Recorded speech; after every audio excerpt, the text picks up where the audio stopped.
दोस्तों आज हम पढ़ने वाले क्लास 12 का एक चैप्टर जिसका नाम है रुबाइया। इस कविता के कवि फिराक गोरखपुरिया है। तो आइए दोस्तों इस कविता को हम डिटेल से समझते हैं। इस पंक्ति में कवि ने माँ के स्नेह का अद्भुत वर्णन किया है। कवि कहता है कि एक माँ अपने घर के आंगन में अपने चांद के टुकड़े अर्थात अपने छोटे से बच्चे को लेकर खड़ी है। कभी वो माँ अपने बच्चे को अपने हाथों पर झूला झुलाती तो कभी उसे प्यार से गोद में भर लेती। कभी कभी तो वो माँ उस बच्चे को हवा में उछाल भी लेती है। माँ के इस प्यार दुलार भरे खेल से बच्चा भी बहुत खुश होता है और खिलखिलाकर हंस देता है। उस छोटे से बच्चे की हंसी से वह पूरा घर और घर का आंगन गूंज उठता है।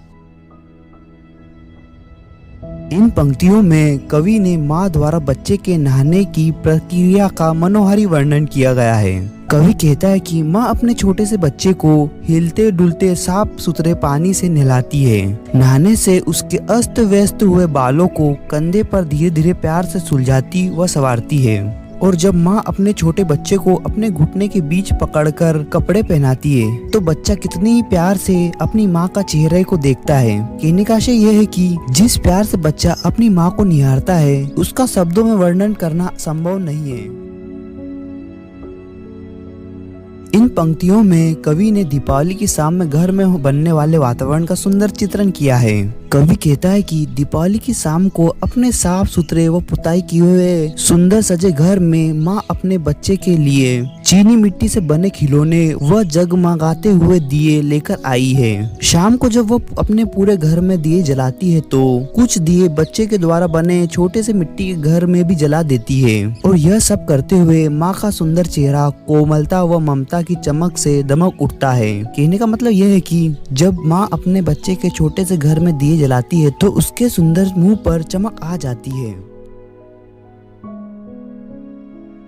इन पंक्ति में कवि ने बाल हाट का मनोहारी वर्णन किया है। कवि कहता है कि छोटा बच्चा अपने आंगन में मचल रहा है और जिद कर रहा है। उस बच्चे का मन चांद को देखकर ललचाया हुआ है और वह उस आकाश के चांद को पाने की जिद कर रहा है। बच्चे की इस जिद पर माँ बच्चे को एक आईना पकड़ा देती है और फिर उस दर्पण में चांद का प्रतिबिंब दिखाकर बच्चे को समझा देती है कि देखो आकाश का चांद शीशे में उतर आया है। कहने का मतलब यह है कि एक माँ अपने बच्चे की खुशी के लिए उसकी हर जिद को किसी न किसी तरह पूरी कर ही देती है।